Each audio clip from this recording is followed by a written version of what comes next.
Hello, আসসালামু আলাইকুম। Welcome to Fatiha blog. কেমন আছেন? আমি তো আলহামদুলিল্লাহ ভালো আছি। প্রতিদিনের মতো একটা নিউ ব্লগ শুরু করে দিলাম। তো সকাল সকাল ঘুম থেকে উঠেই আগে ওষুধপত্র নিয়ে বসছি। তোর বাপে গতকালকে ইন্স্যুরেন্স নিয়ে আসছে, সুই নিয়ে আসছে, তারপর কাঠ নিয়ে আসছে। তো সকালে আমি ডায়াবেটিস মাপছি, তো শরীরটা খারাপ লাগতেছে। আচ্ছা, 6.7 হয়ে গেছে, 7। ডায়াবেটিসের মাত্রা বেড়ে গেছে, 5, 5.5 থাকে। আজকে খালি পেটে 6.7 হয়ে আছে। তো এখন আমার ডায়েট করে করতে হবে, মানে মিষ্টি জাতীয় খাবার খাওয়া যাবে না। তো বড় পেটে আবার মাপবো, তো হালকা পাতলা খাবার খাবো। তো ডায়াবেটিস মাত্র ঘুমাইতে উঠতে তো বুয়া এসা বসে, বুয়া এসা থালাবাটি ধুইলো, ঘর ঝাড় দিল, ঘর মুছবে আজকে। তো বুয়া গেলে কাজ আছে আমার টুকটাক। তো বুয়া চলে গেছে, চলে রাত্রে বাবা বাজার আনছে, সেগুলো আর গুছাই নেই। যেহেতু ঘর মোছার ফ্লোরে নেই, তো খাটের উপরে রাখছি, সব নিয়ে বসছি খাটের উপরে। আর নিচে আমি বসতে পারি না, কষ্ট হয়। তো বাবা ঈদের বাজার টাজার সবগুলো নিয়ে আসছে, তো বেশি বেশি করে নিয়ে আসছে, যেহেতু আমার আপুরা আসতে পারে, মেহমান আসতে পারে। তো বাবা বাজার নিয়ে আসছে, কারণ সে থাকবে না, দেশের বাড়িতে যাবে, এবার তো আমি যেতে পারবো না। এই প্রথম, মানে আমার 8 বছরের বিয়ের এই প্রথম আমি শ্বশুর বাড়ি যাবো না ঈদ করতে। শারীরিকভাবে অসুস্থ, ডাক্তার জার্নি করতে নিষেধ করছে। তো ইনশাল্লাহ আল্লাহ যদি সুস্থ থাকে ভালো, তো ইনশাল্লাহ আবার যাবো শ্বশুর বাড়ি।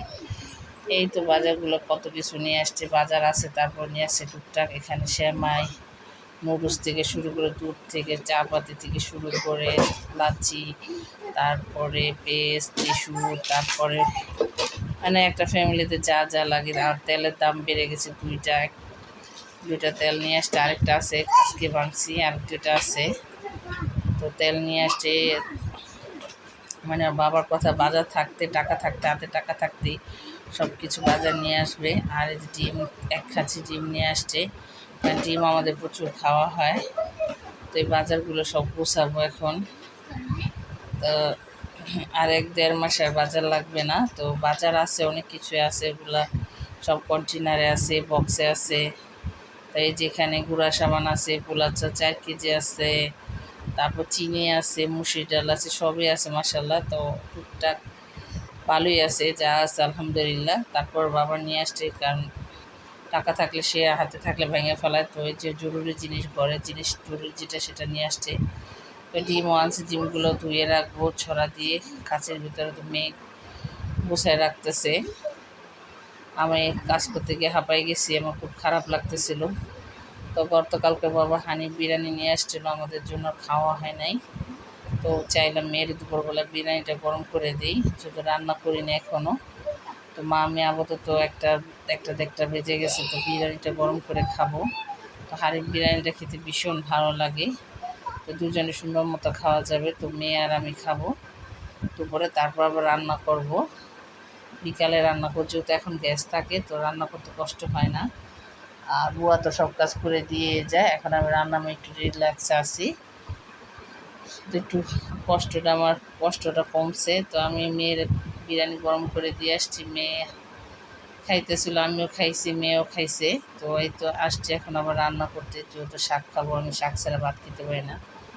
এই লাল শাক আর কাকা কিনা দিয়ে গেছে, তো আমি যাই নাই, দিয়ে গেছে লাল শাক বাসায় এসা। তো লাল শাকটা ভাজি করব, তো নোয়াটি রান্না করবো বেশি করে, কারণ আমি খালি খালি শাক খেতে খুব ভালোবাসি, তো বেশি করে খাবো।